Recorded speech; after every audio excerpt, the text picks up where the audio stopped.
King TV நேயர்களுக்கு வணக்கம். இன்று நம்மோடு இணைந்திருக்கும் சிறப்பு விருந்தினர் அரசியல் விமர்சகர் பத்திரிகையாளர் திரு சுபையர் அவர்கள். சார் வணக்கம். வணக்கம். 8 நாள் 9 நாள் திரும்பி வந்தலாம்னு சொல்லிட்டு விண்கலத்துக்கு போன சுனிதா வில்லியம்ஸ் வந்து கிட்டத்தட்ட 286 நாட்களுக்கு பிறகு வந்திருக்காங்க. எப்படி சார் பாக்குறீங்க? எல்லாரும் அந்த விண்கலத்துக்கு போயிட்டு வந்ததான் பேசிட்டு இருக்காங்க. நம்ம வந்து டேரக்டா சுனிதா வில்லியம்ஸ் யாரு, அவருக்கான பின்புலம் என்ன? அதாவது சுனிதா வில்லியம்ஸ் வந்து பூமிக்கு வந்த அந்த நிகழ்வுல வந்து எனக்கு தெரிஞ்சது ஒரு கின்னஸ் ரெக்கார்டா இருக்கும்னு நினைக்கிறேன். ஆமா. ஏன்னா அவ்வளவு நாட்டுல இருந்து அதை பார்த்துட்டு இருக்காங்க. பார்த்தீங்கன்னா இந்தியாவில் பார்த்தீங்கன்னா நைட் ஒரு 3:30 மணிக்கு வந்து இறங்குறாங்க. 3:30 மணிக்கு எல்லார் வீட்லயும் டிவி ஓடிட்டு இருக்கு. கண்டிப்பா. அது ஒரு பெரிய நிகழ்வா பார்த்தாங்க. ஒவ்வொருவரும் தன்னுடைய வீட்டில் ஒருத்தர் வந்து அந்த மாதிரி ஒரு இக்கட்டான நிலைமையில மாட்டிட்டு அதுல இருந்து வெளியே வர்றாங்கிற மாதிரி எல்லாருக்கும் நமக்கே அந்த காட்சியை பார்த்து முதல்ல அவங்க அந்த கேப்சூல் வந்து கால் எடுத்து பூமியில் வைக்கிறப்ப நமக்கே ஒரு மாதிரி சிலுத்துருச்சு. ஏன்னா நம்ம அப்படி கடந்த ஒரு கொஞ்ச நாளாவே அதை பார்த்து என்னன்னா நமக்கே அந்த ஒரு இதாயிருச்சு.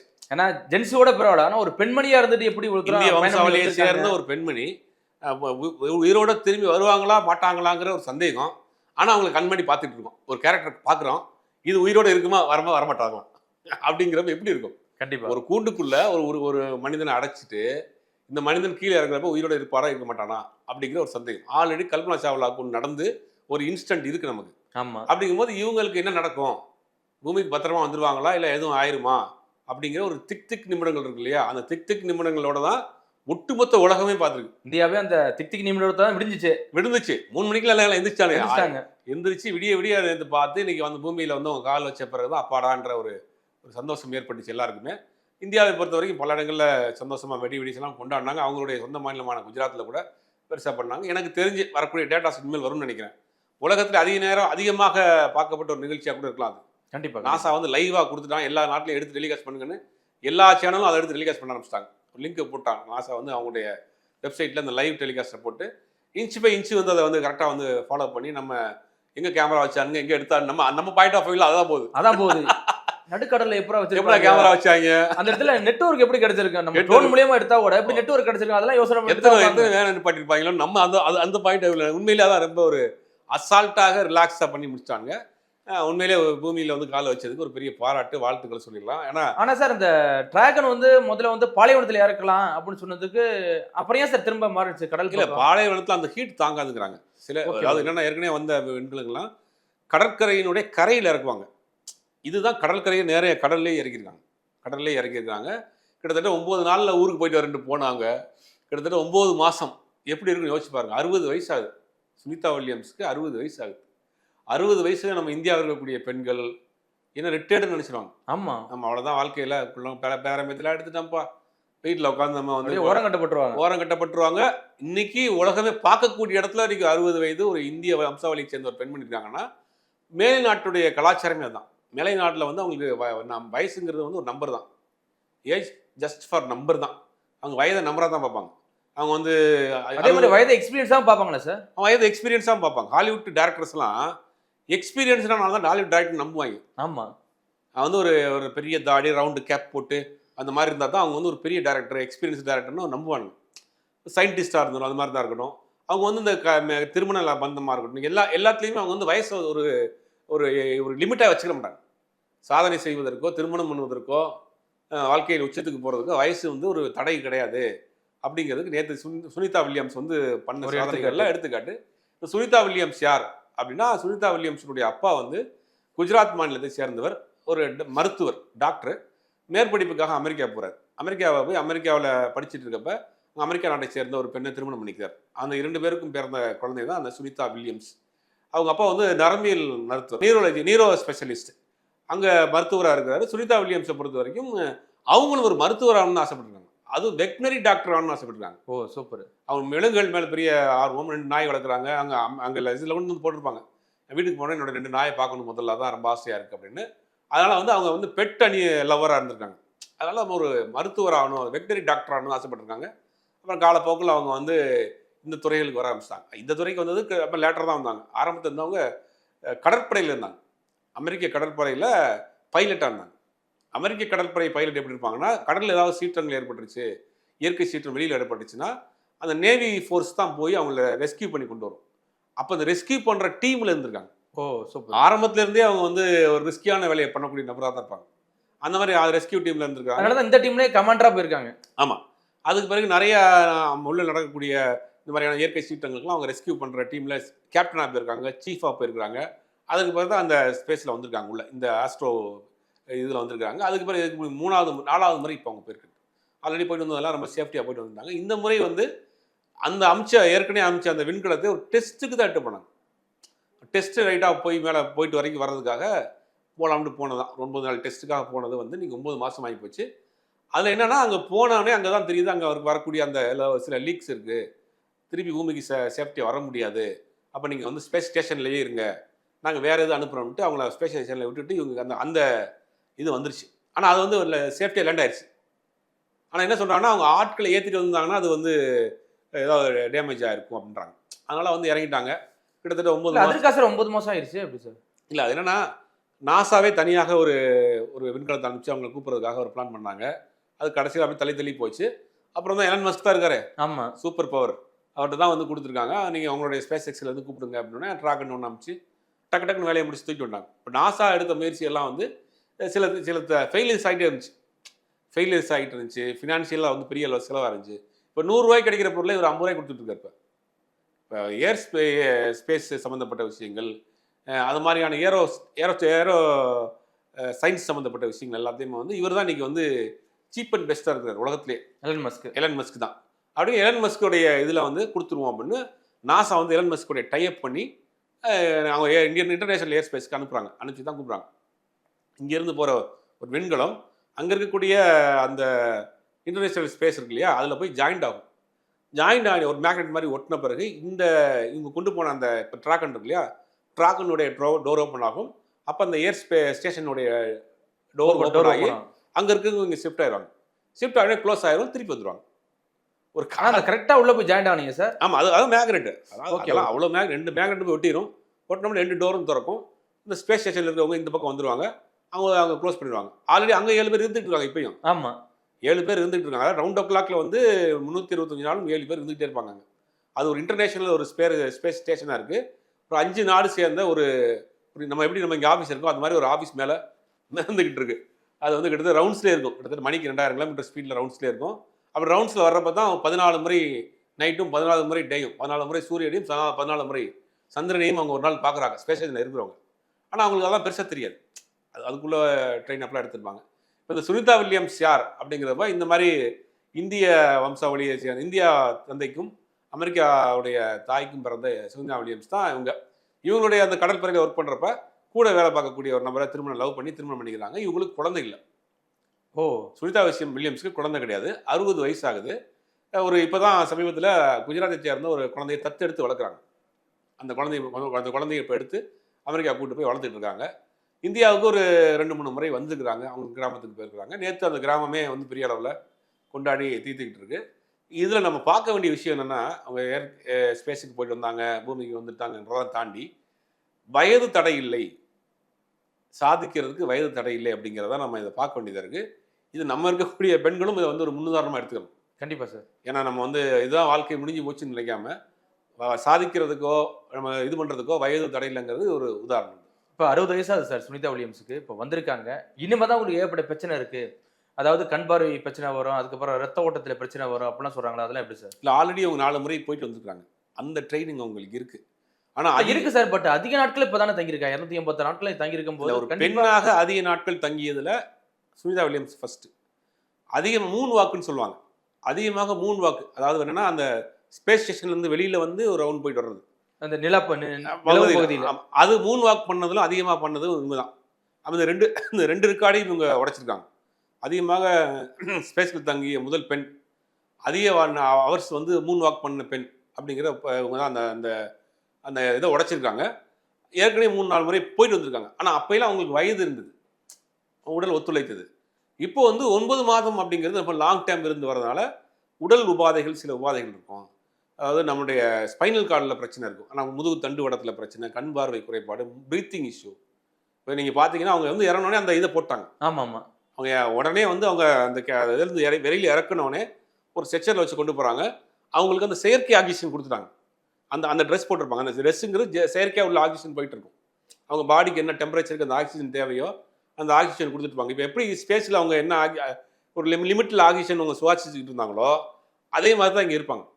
இப்போ அதை என்ன பண்ணுவாங்கன்னா படிப்படியாக குறைப்பாங்க. இப்போ அந்த டெம்பரேச்சரில் தான் அவங்க வாழ்ந்துட்டு இருக்காங்க. ஆமா. இப்போ என்னன்னா அவங்களுடைய நார்மல் டெம்பரேச்சர் எர்த் டெம்பரேச்சர் கொண்டு வரணும்னா படிப்படியாக கொண்டு வருவாங்க. அப்போ ஃபுல் அண்ட் ஃபுல் இவங்களை மானிட்டரிங் பண்ணுவாங்க. இவங்க 24/7 வந்து இவங்களை கண்காணிச்சுட்டே இருப்பாங்க. இவங்க உடனே வீட்டுக்கும் போகிறதில்ல. இப்போ 6 மாதம் வந்து இவங்க நாசாவுடைய கண்காணிப்பில் மானிட்டரிங் இருப்பாங்க. 6 மாதம்க்கு அடுத்து நார்மலான நம்ம எர்த்துக்கான பூமிக்கான அவங்க டெம்பரேச்சருக்கு அவங்க உடம்பு அடாப்ட் ஆகிடுச்சுன்னா அதுக்கு பிறகு அவங்க ரியல் லைஃபுக்கு வர முடியும். இதுதான் அவங்க இப்போ 6 மாதம் வந்து கண்காணிப்பில் இருக்காங்க. இப்போ உங்களுக்கு வயசு 60 ஆகல சார், அது மாறுமா? அந்த டெம்பரேச்சர் மாற வாய்ப்பு இருக்கா? இல்லை மாறிடும். பூமியோட பூலோக அமைப்புக்கு தகுந்த மாதிரி உடம்பு மாறுமா? அப்படி அதாவது இந்த மனித உடம்பு மிகப்பெரிய ஒரு என்ன சொல்றது, ஒரு அதிசயம், வரப்பிரசாதம் அதிசயம். எந்த டெம்பரேச்சருக்கு போனாலும் நீங்கள் ஏற்றுக்குவீங்க, உடம்பு அடாப்ட் ஆயிடும். இங்கே இப்போ இங்கே நம்ம இந்தியாவில் இருக்கோம், இந்த கடுமையான வெயிலில் இருக்கிறோம். இப்போ நாளைக்கு நீங்கள் வேலை கிடைச்சி அமெரிக்கா பண்ணி வச்சுங்க, ஒரு 3 நாள் 4 நாள் உங்களுக்கு குளிர் தோணும். ஆமாம். அப்புறம் அந்த டெம்பரேச்சருக்கு உங்கள் உடம்பு பழகிடும். இதுதான் மனித உடம்புக்குள்ள மிகப்பெரிய ஒரு ஆற்றல் அதிசயம். அதனால் நம்ம வந்து அந்த டெம்பரேச்சரில் அவங்க வாழ்ந்துட்டாங்க. ஸ்பேஸ் டெம்பரேச்சரில் ஸ்பேஸோடைய இயற்கையான அந்த சுவாசத்தில் வாழ்ந்துட்டாங்க. இப்போ செயற்கை நேச்சுரலான ஒரு சுவாசத்தை சுவாசிக்கணும், நேச்சுரலான டெம்பரேச்சரில் வாழணும். அவங்க அதுக்கு உடம்பு அடாப்ட் ஆகிடும். இறைவனுடைய படைப்பிலே மிகப்பெரிய அதிசயம் உடம்பு தான். நீங்கள் ஒரு கண்ணில் தூசி விழுந்து வச்சுங்களேன், ஆட்டோமேட்டிக் கொஞ்சம் தலை வெளியே வந்துடும். பார்த்துருக்கீங்களா? ஆமாம் ஆமாம். நீங்கள் எடுக்கவே வேணாம், ஆட்டோமேட்டிக்காக அந்த நீர் வந்து வெளியே அந்த தள்ளிடும். மூக்கில் வந்து உங்களுக்கு சளி பிடிக்குது அப்படின்னா ஆட்டோமேட்டிக்காக ஒரு ஸ்டேஜுக்கு மேலே அதுவாக வெளியே தள்ளிடும். டஸ்ட் உள்ள போனால் தும்மல் வெளியே வந்துடும். அது உங்களை ஏற்றுக்கல, அலர்ஜி ஆகுது. அலர்ஜிங்கிறது என்னது, உங்களுக்கு அந்த ஃபுட்டு உங்களுக்கு உடம்பு சேர்த்துக்கல, உங்களுக்கு சேராது, ஆட்டோமேட்டிக்காக வெளியே தள்ளிடும். இதுதான் வந்து உடம்பினுடைய அதிசயம். அப்போ நீங்கள் இந்த டெம்பரேச்சருக்கு அவங்களுக்கு வந்து பழகிடுவாங்க. பட் கொஞ்சம் நாள் ஆகும், ஏன்னா கொஞ்சம் ஏஜ் ஆச்சு, ரொம்ப நாள் அங்கே இருந்து வந்துருக்குறாங்க. அப்படிங்கும்போது கொஞ்சம் நாள் ஆயிரும், நார்மல் டெம்பரேச்சருக்கு வந்துடுவாங்க. ஆனால் சுனிதா வில்லியம்ஸ் அங்கே இருக்கும்போது சொன்னாங்க, இன்னொரு 6 மாதம் இருக்கிறதுக்கான கெப்பாசிட்டி அண்ட் இருக்கு அப்படிங்கிறாங்களா சார்? அது நம்பிக்கையா இல்லை அந்த அளவுக்கு? அதை நம்ம நோட்டீஸ் பண்ண வேண்டிய விஷயம் என்னன்னா, அவங்க வந்து இறங்குறாங்க, ஒரு சிறு பயமோ சலனமோ இல்லை, ஸ்மைலிங் கூட தான் வர்றாங்க. சிரித்த முகத்தோட தான். எப்படி கை காட்டி கிளம்புனாங்களோ அதே மாதிரி தான் வர்றாங்க. நம்ம என்னமோ இங்கேருந்து மதுரையிலேருந்து சென்னையிலேருந்து மதுரைக்கு ஏர்போர்ட்டில் போய் இறங்கி கை காமிச்சிட்டு போகிற மாதிரி கிட்டத்தட்ட ஒரு 18 மணி நேரம் 19 மணி நேரம் உட்காந்து இதே பொசிஷனில் வர்றாங்க. 19 மணி நேரம் எப்படி இருக்கு பாருங்க, யோசிச்சு பாருங்க. ஒரு இடத்துல அப்படி கை காலை போட்டு கட்டி இப்படி உட்கார வச்சு வர்றீங்க. அது கிட்டத்தட்ட 2500 மணிக்கு 2500 to 3000 கிலோமீட்டர் ஸ்பீடில் வந்துட்டு இருக்கு. சுற்றி அனல் கக்கக்கூடிய ஒரு ஹீட்டில் இருக்கிறோம். ஏசி போட்டு அந்த ஹீட் இருக்கும். அதில் உட்காந்தே வந்து இறங்குறாங்க, தண்ணியில் வந்து இறங்குறாங்க, உடச்சி உங்களுக்கு தூக்கிட்டு வர்றாங்க. வெளியில் வந்தோடனே அந்த எந்த சலனமும் இல்லாமல், ஒரு டயர்ட்னஸ் இல்லாமல், ஒரு ஸ்மைலோடு வர்றாங்கன்னா அதுக்கெல்லாம் தன்னை தயார்படுத்திட்டாங்க. மன ரீதியாக தயார்படுத்தினா மட்டும்தான் அங்கே போக முடியும். ஆல்ரெடி உங்களுக்கு இந்த மாதிரி ஸ்பேஸ்க்கு போகிறவங்களுக்கு சைக்காலஜிக்கலாக ட்ரைனிங் கொடுப்பாங்க. நீங்கள் இந்த மாதிரியான பிரச்சனைகள் வந்தால் நீங்கள் சமாளிக்கணுங்கிறது மிகப்பெரிய அவங்களுக்கு ஒரு ட்ரைனிங் கொடுத்து தான் அவங்க அனுப்புவாங்க. அதனால தான் அவங்க அது ஈஸியாக எடுத்துக்கிற முடியும். இல்லை என்ன நேர்ந்தாலும் நீங்கள் வந்து அதை பழகிக்கணும் அப்படின்னு சொல்லி தான் நினச்சிருப்பாங்க. அவங்க மேலே போய் இருக்கிறாங்க, 9 மாதம் ஆச்சு, அவங்க வீடியோலாம் அடிக்கடி போடுறாங்க. நான் இதான் டாய்லெட் போகிறேன், இங்கே தான் வந்து அங்கே தூங்குவோம் அப்படின்னு எல்லாம் காட்டுறாங்க. அப்பையும் கூட அதை ஜாலியாக தான் பண்ணுறாங்க. சமோசா எடுத்துகிட்டு போனேன், குஜராத் சமோசா வந்து அங்கே ஸ்பேஸில் சாப்பிட்ருக்காங்க. அப்படி போகிறாங்க, டப்பங்க வாய்க்கில் போயிருது. அந்த வீடியோஸ்லாம் நிறைய அவங்க நாசாவிலே போட்டுருக்காங்க. அப்படிங்கும்போது மனோதைரியம், மனதை வந்து பக்குவப்படுத்திக்கிறதுங்கிறது உடல் ரீதியாக தயார் பண்ணுறது ஒரு பக்கம், மன ரீதியாக தயார் பண்ணுறது ஒரு பக்கம். உடல் ரீதியாக தயார் பண்ணுறதை மன ரீதியாக தயார் பண்ணுறது தான் ரொம்ப ரிஸ்க்கு. உடல் ரீதியான ஊசி கூட போட்டு உங்கள் உடம்பை தேர்த்திடலாம். ஆமாம். மன ரீதியாக எப்படி தயார் பண்ணி, அது மருந்து மாத்திரையே கிடையாது, மனசுக்கு நம்ம தான் தயார்படுத்தணும். அப்படிங்கும்போது அது ரெண்டையுமே அந்த பேலன்ஸ் தான் அவங்க பண்ணியிருக்காங்க.